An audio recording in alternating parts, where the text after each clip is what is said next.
Good morning, everybody. I hope you guys are doing great. This is another video of the Dodge Neon. So the last video we did an engine bay painting. We painted it and it turned out actually pretty good for not a lot of money. And I got a lot of good input from you guys at the DMs on Instagram and just YouTube. So I appreciate all the love and support from you guys. You guys are awesome. Thank you for that. Today's video, I did some work without really recording a lot of stuff because it's just kind of minute stuff that eventually does add up, but it's just like not enough for me to put any really good content on there. So today I'm going to show you what I did when I'm going to show you an update on the car, but then I'm going to show you how I did the brake lens and how I went about doing the brake lens as best as I could, explaining it as best as I could for you guys. And then one of the things I loved using was this, Jesus, it's heavy, it's this Mastercool. See the part number there? Where the hell is it at? Well, it's right there, I think, somewhere. This Mastercool hydraulic flaring tool set. Now you can use this for fuel and brake lines, and it's like pretty hardcore good stuff. So I use it for 1/4 inch line, and I'll show you how I flared it. That way, there's a lot of videos on YouTube how to flare lines, but I can only find a couple of them that showed like how to use the Mastercool one. So I'll show you guys how I did that, but let's show you a little bit of the update on the car and just kind of get you where I'm at right now. I've been, like I said, just little stuff here and there, but I'll show you about it, and so we can get started in this video on how I use this tool. So just stay tuned. All right, coming to the engine bay, it's already been painted like we talked about. We ran the brake lines. This is an SRT4 Master, SRT4 Master, SRT4 brake booster. We are using the Willwood proportioning valves, and the cable is going inside. I got to work it into the dash a little bit, but this is just so if I'm racing and I want to change the amount of pressure that goes to the back of the brakes. Really, this is what it's all about. I think it's going to give me a lot of adjustability.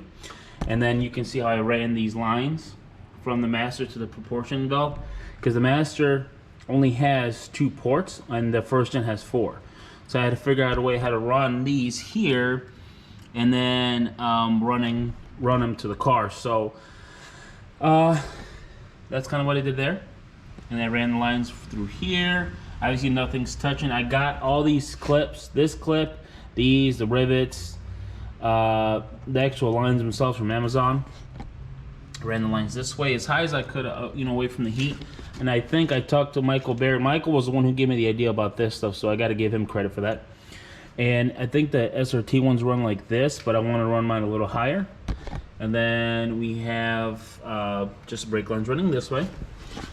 Got the DEI thing for the fuel rail. This is a first gen fuel rail, but I think the first gen fuel rail comes like this and then curves like this, like this. I just had to cut it to straighten it out so we can get it to work with the SRT fuel line. And then I think we're going to use this plate that I made up, that carbon fiber plate a while back. We're going to use it for the, I think that's where we're trying to mount the fuel pressure regulator to. And then the other thing I did is put the hydraulic master cylinder right here. This is a Duracox Racing, the bigger reservoir that normally comes with the hydraulic. I have a huge brain fart today. The Master. So normally for the SRT4 it sits, I think, in here somewhere. But for the first gen, what I came up with is just shorten up the line here. It's got a slight curve to it, but it's got plenty of just fluid flow there. And obviously, in my previous videos, I show you how to mount that. And I was like trying to make as much space as possible because I know this is going to be tight. So I moved it as far back as I could. This bracket is normally like this and straight up. I just figured out a way to mount it, put a couple spacers in it, and bend it accordingly to this. And then push the, right now it's got the cowl here, but I trimmed out the cowl and made it so it can sit as far back as possible and it's still very functional. Like you can still take this off, but I'll have to take the cowl off to take this off, which is still okay. It's not a problem. You can take the reservoir off and fill it up or drain it or whatever you want to do, and it's not in the way of anything. So the whole reason by doing this is that it's out of the way as possible. So if I need to use this for harnesses and coming, you know, this way, whatever the case is, we can use that, you know. So trying to use as much space as I can. So it's just a simpler way of doing that. Pretty happy with it. I'm not done with it because I want to paint this the trim black from that I think paint I use. This and maybe this, just so that it doesn't like pop out at you. And I know the hood might need some slight trimming once I put the hood on, but that's not a big deal. So, but that's kind of the update right now as far as the engine bay goes. Like I said, a lot of this stuff, it takes so long to do these lines. I didn't want to like redo it and then over and over on the videos and explain to it, but I'll show you what the tools I use to do this. Okay guys, so with the Mastercool, once you open it up, you basically have this smorgasbord. I said smorgasbord out loud. You have all these different lines that you can make from, you know, what is it, bubble flare, trans cooling lines, GM fuel lines, and this is the one I use that you need to use the cone. And then you need your, what is this, the 1/4 inch, 45, that's what I used. And then you're gonna need the hydraulic press. And you can use a cutter too, but really the rest of the stuff is however you want to do this. I know that people use this for fuel lines or whatever it is. There's so much stuff in here, and I think it's like 300 and some bucks, something like that, but it's well worth it. I use this.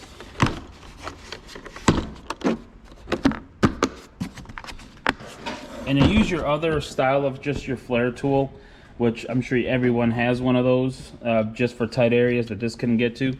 Then you use this type of bender, Amazon. You don't need to go full Snap-on or Matco, just a crazy, you know, small bends.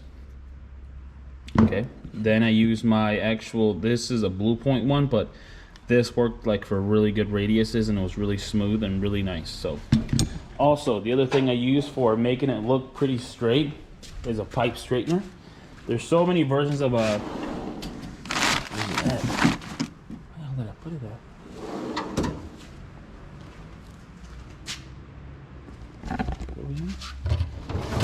Here we go.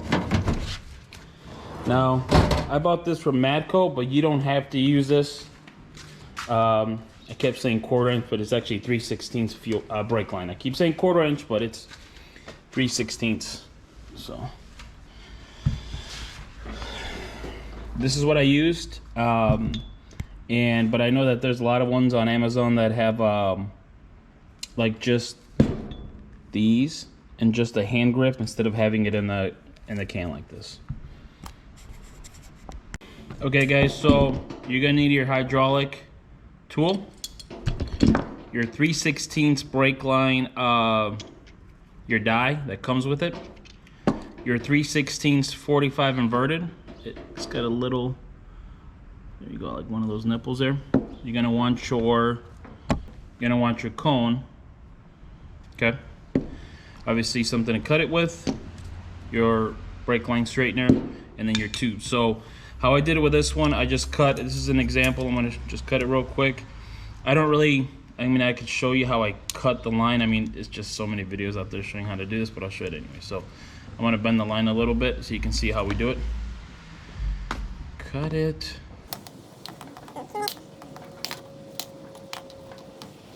Okay, so an example, you have your line. Now obviously it's bent and you need to clean the edges off. Normally I would put like something kind of a screwdriver in there to just clean it out to open up the excess hole a little bit. You have your tube straightener. Feed it through.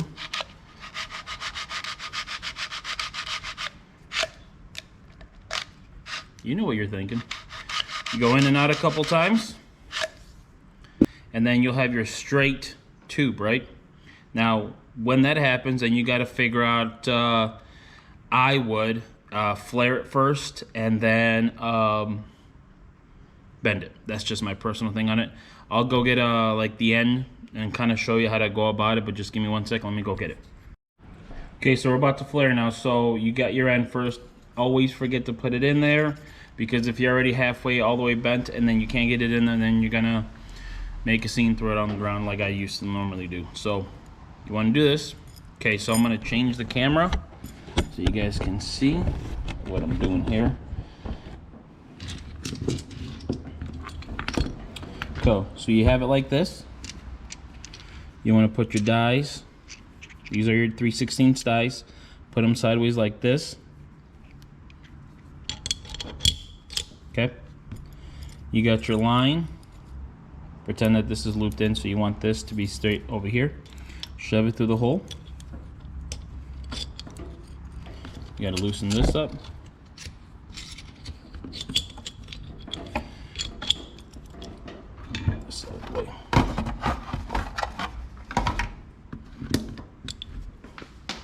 Just dropped one of the ties. Okay, so then you want to use, some of them I heard don't have this. It's just basically to tell you how far forward you want to go with it. And then you can shove it as far forward as you can. Some of them, like I said, don't have this little thing here it basically stops it from going any further. It's just like a manual stop right there. So you use that. You tighten this up. That way the fuel line or brake line doesn't go anywhere. And then you take your, just the one I dropped.